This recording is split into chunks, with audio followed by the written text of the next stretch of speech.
What if your irrigation system can turn itself on and off without you lifting a finger? Well, that's exactly what automatic valves do. Valves are like the traffic signals of irrigation. They control when and where water flows. There are two main kinds: manual valves, which you operate by hand, and automatic valves, which are turned on and off remotely through a controller or timer. In most systems, automatic valves manage the water to specific zones, which is why they're often called zone valves. You might also hear them referred to as remote control valves, electric valves, or control valves. I'm Dr. Denise DeBusk, and in this presentation, we'll take a closer look at how they work, where they're installed, and why they're essential to any automated irrigation system. Automatic valves are essential for controlling irrigation systems remotely. The three main types are electric diaphragm valves, which use a controller to activate water flow, hydraulic diaphragm valves, which use tubing and water pressure instead of electricity, and indexing valves, which mechanically direct water to multiple zones without any wires. Each has different applications based on site needs and controller setup. Electric diaphragm valves get a message from the controller telling them when to open and when to close, which controls the flow of water to different zones. These valves come in a range of sizes, from smaller 3/4-inch models for low flow systems to large 3-inch valves for commercial jobs that need to move a lot of water. What they're made of depends on where they'll be used. PVC and glass-filled nylon are great for most environments, while bronze is often used in heavy-duty commercial settings. There are four main types of electric diaphragm valves. Globe valves are the most common. Water flows straight through from one side to the other. They're simple, reliable, and perfect for everyday irrigation systems. Angle valves take a different approach. Water comes in from the bottom and exits out the side. This design helps save space and cuts down on the number of fittings you need, which can make installation easier in tighter spots. Globe/angle valves are the flexible ones. You can install them as a globe or as an angle valve depending on what your system needs. They come with a plug that lets you switch the configuration. Pretty handy for tricky layouts. And then there are anti-siphon valves.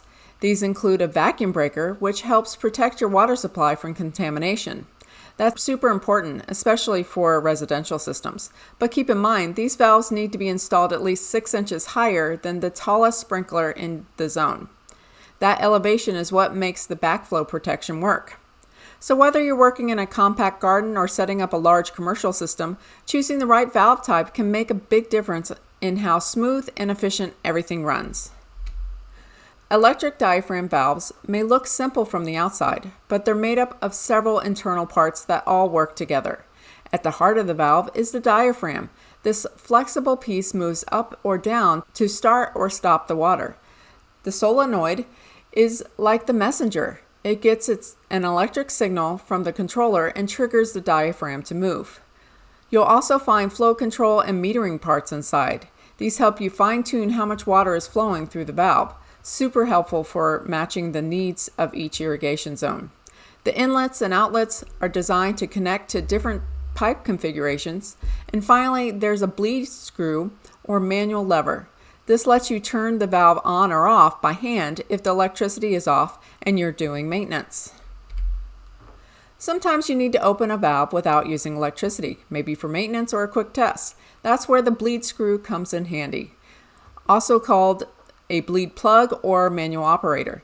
This small screw can be gently opened, just enough for a bit of water to escape, and that activates the valve. You'll usually find the bleed screw on top of the bonnet or near the flow control handle. Not every valve has one though. In many models, you can manually operate the valve by turning the solenoid about a quarter turn. Look for arrow markings on the solenoid or its lever as a guide. In fact, some valves have both a bleed screw and a quarter turn solenoid for convenience. And on a few models, you might find a bleed lever just under the solenoid. Flip it up and turn the valve on, and flip it down to shut it off. And a quick tip, always hand tighten when you close it. No tools needed. Over tightening can damage the valve or seal. So if water's coming out, you've gone far enough. When water leaves the valve, it flows through the outlet and into the lateral pipes that take it to the sprinklers. Since different systems use different piping materials, valve manufacturers offer several connection options to fit your setup. First, there's the female thread setup. Both the inlet and outlet have internal threads. You'll screw in a male threaded pipe fitting to connect your PVC pipe. Then there's the reverse, male threaded inlet and outlet, where you'll use female threaded fittings. Want to skip the fittings? Use a slip or socket connection. These valves let you glue the PVC pipe directly to the valve with standard solvent cement, just like any other PVC fitting. And for polyethylene pipe systems, there's a combo setup, a male threaded inlet for the main line and a barbed outlet where the PE pipe is pushing on or double clamped for a tight seal. Knowing which valve connection style you have saves time and makes installation smoother. Diaphragm valves come in two hydraulic designs, forward flow and reverse flow. The big difference lies in where the ports are in the diaphragm and how the water flows through the valve.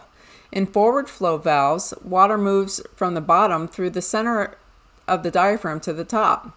When the valve is closed, water pressure only presses on the center underneath the diaphragm. The outer edge stays unpressurized. On the top side, though, pressure spreads across the entire surface. So even though the pressure is the same above and below, there's more surface area up top, which means more force pushing the diaphragm down to keep the valve closed. This difference in hydraulic design is especially important when diagnosing valve issues, something we'll dive into in the troubleshooting valves video. So how does a forward flow valve actually open? Look at this cutaway view of when a forward flow valve is opening. When the irrigation controller sends a signal, it energizes the solenoid.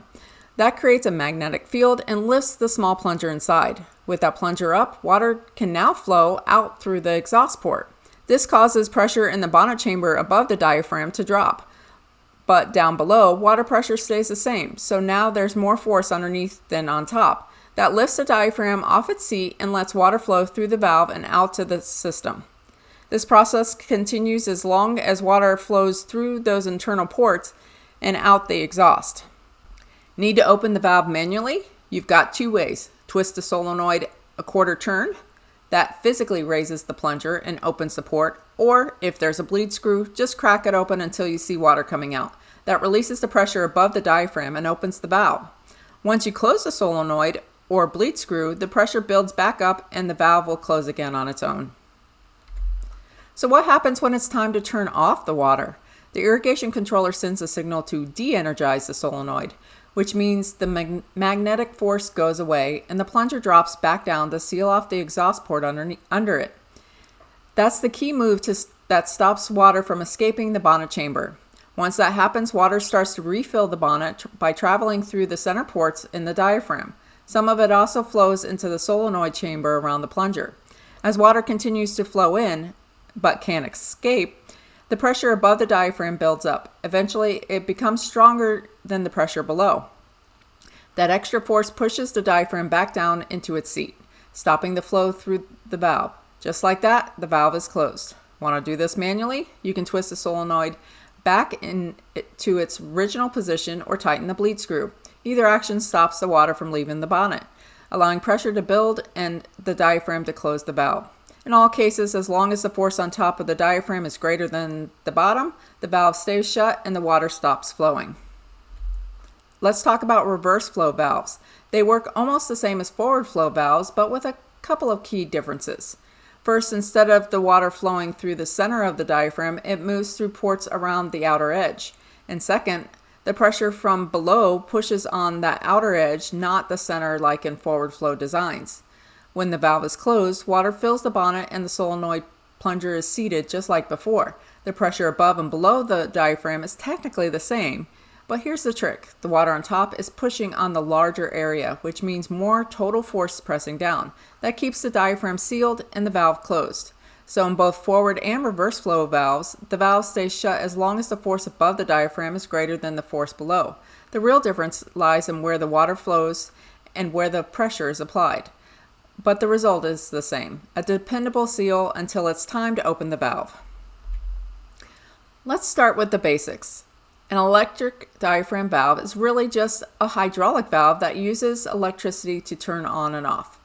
What makes it open or close isn't a pressure difference, it's a difference in force on the top and bottom of the diaphragm. Even though the water pressure is the same throughout the valve, it's how that pressure acts on different surface areas that makes the valve move. Here's the key equation. Force equals pressure times area. If you push on a bigger area with the same pressure, you get more force.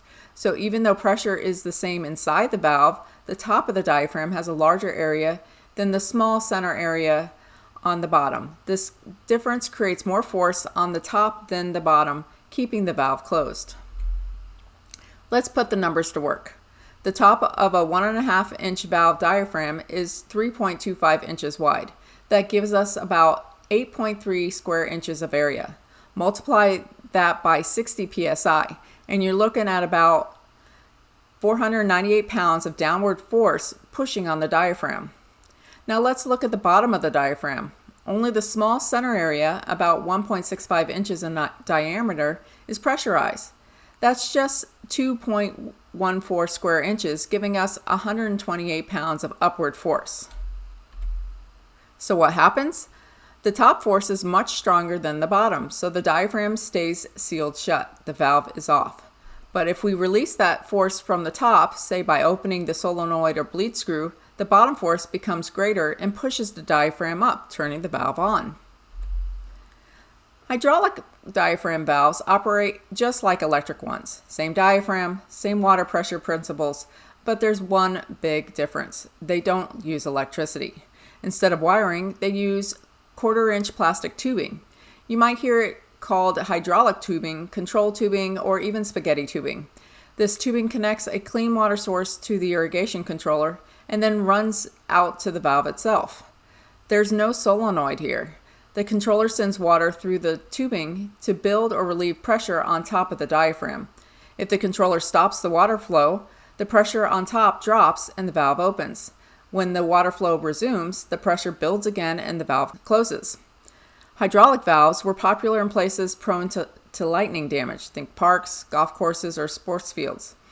While they aren't installed as often anymore, you might still run into them in older systems. Indexing valves work very differently from diaphragm valves. They're fully mechanical and don't rely on electricity at all. These valves have one inlet and multiple outlets, usually 4, 6, or 8, each one connected to a different sprinkler zone. Inside the valve is a cam mechanism that directs water to just one outlet at a time. When the water supply is turned off and then back on, the cam advances to the next zone. That's why they're called indexing valves. Think of it like a water-powered dial moving from one station to the next. You can even order a cam that matches your exact zone count. So if you have 5 zones, you can order a 5-zone cam for a 6-outlet valve, and the extra outlet stays unused. Indexing valves are great for simplifying wiring since they only need a single valve control and no solenoids, but they do have some limitations depending on the system needs. Let's talk about how an indexing valve actually works.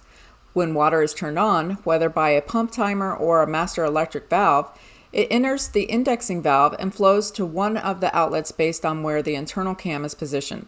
That outlet sends water to a specific irrigation zone. Once the water turns off, hydraulic pressure drops, and that's the trigger for the cam to index or shift to the next outlet. So next time the water is turned on, it goes to the next zone. And it keeps advancing like this, one zone per on-off cycle. But here's something important. All the zones need to have the same run time. If one runs for 45 minutes and another only 10, and the cam doesn't advance like expected, the system could water the wrong zone for the wrong amount of time. That's why consistent timing is key with these valves. They're simple, but not very flexible. Valve boxes are more than just covers. They protect and give you easy access to buried components like valves and filters. They also make repairs easier and reduce the risk of damage or tampering. But be careful. Using makeshift boxes can lead to collapse under pressure from people, mowers, or vehicles. Stick with boxes made for the job and always use the proper lid.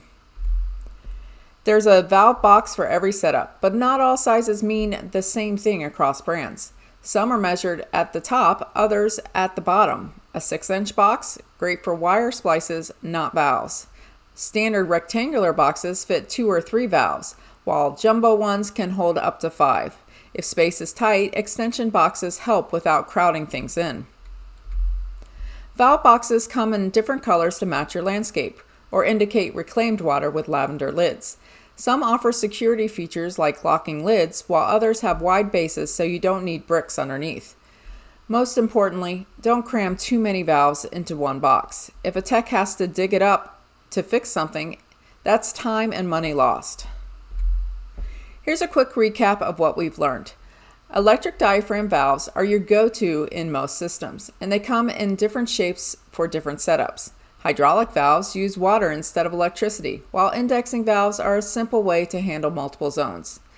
The key to how these valves work, it's all about force, not just pressure. You can manually open most valves using a twist or a screw. Super handy for quick checks. And don't forget your valve boxes. They keep everything safe and easy to access. Just make sure they're big enough to work in later without breaking a sweat.